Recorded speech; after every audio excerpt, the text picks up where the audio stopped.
Alright, what is up everyone? Welcome back to the channel. My name is Chris, and today I am back with another World Juniors video. In the second game for USA, I do apologize because yesterday I know I did say I was going to do a video on the Sweden-Czech Republic game, but I had some things to do late in the afternoon, and I pretty much missed like the whole second and third period. I saw a little bit of the first. I took a couple notes, and then I kind of had some stuff to do, so I really was not able to watch the full game and actually track it overall, just for the Flyers prospects and things like that, because Emil Andre did play, but I will be looking to do some of the Sweden games coming up soon. But again, I do apologize for that. But again, USA second game here versus Austria, and again, this was a game where you kind of knew the Americans were to come in and win this one. The matchup is obviously higher and everything like that. And again, they're coming off a back-to-back. Well, this is their second of a back-to-back, excuse me.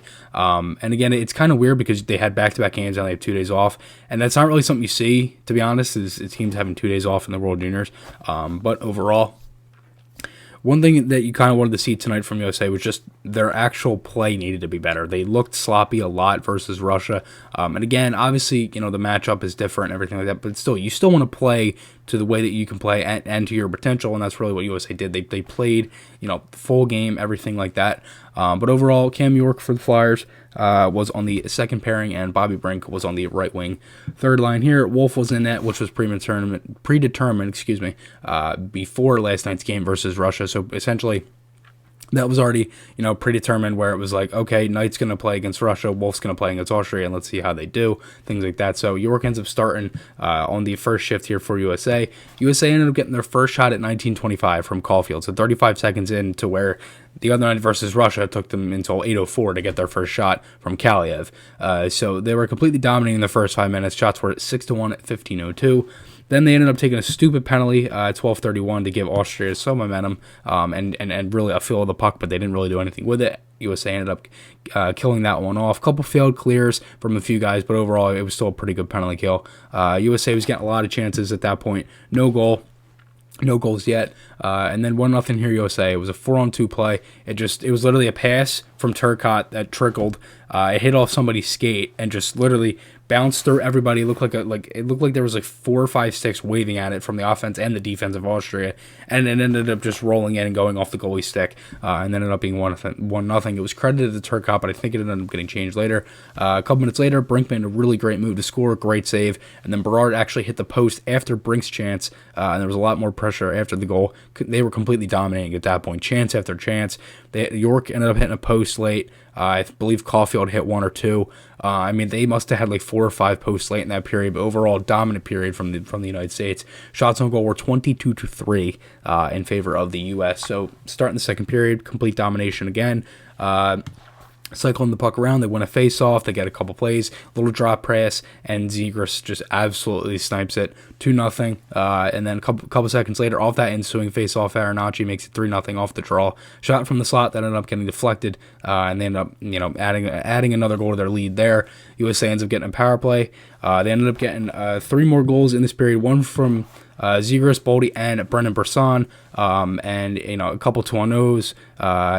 Boldy ended up having a 2-0 with Beniers to make it 6-0. Zegras had a snipe from a dead angle. There was just such a bunch of plays in this period. They ended up ending this period up 7-0, and York actually got an assist on that 7th goal. It was the power play goal, secondary assist on the play, and USA had 42 shots at 5:14 of this period, so complete domination. The end of the period, shots were 52-5 in favor of the United States. Third period, Berard makes it 8-0 off the rush, completely blew by the D.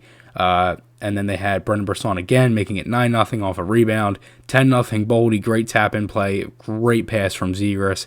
Austria goalie, and it sucks to see this because it's like the Austria goalie ends up going down, makes a great save on Brink, who actually, he looked like, Brink had a handful of chances in this game, but like, he looks like a mess out there. He does. And it's like, from what I've seen, he looks like he can't even hold his stick. And I'm not just like saying that, like, it looks like every time he touches the puck, like, he's like just like fobbling over it, whatever. Like, it doesn't really look like he knows what he's doing at times, and it looks like it's frustrating because I like Brink, I do. I think he's a very good player, but like, this is a game where like you want to see some of these guys like that like shine, like especially late in the third when you're already up, 9, 8, 10-0.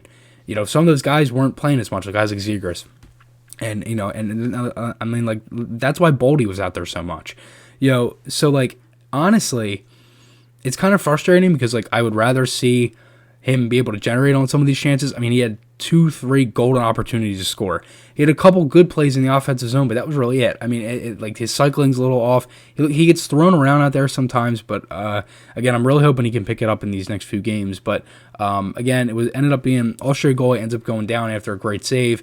And that was actually the 68th shot. The backup comes in, and then the first shot that he faced, they ended up scoring. Sam Colangelo ends up getting one here on a one-timer, and Austria ended up getting a power play late. And there was a hit on Moynihan. I probably butchered that late, which was a complete headshot. Wouldn't be surprised if the player who hit him would end up getting suspended or something like that for a game, because he got a 5-minute major penalty on, and I believe he might have got a 10-minute misconduct too. He was automatically taken out because there was only a couple minutes left in the game when he hit him, because it was just like a complete sideline. Like it was literally Moynihan came in, passed the puck, he's looking this way, and bam, he just completely hit him like that.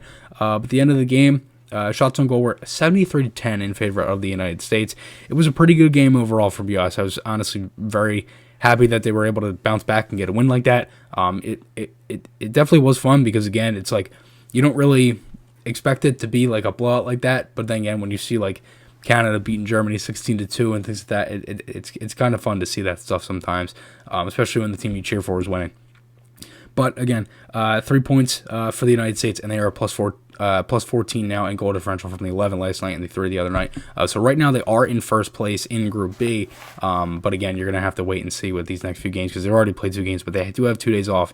Makes me think if they'll actually have, like if they'll skate today, or probably not, because it's like you have other games and stuff.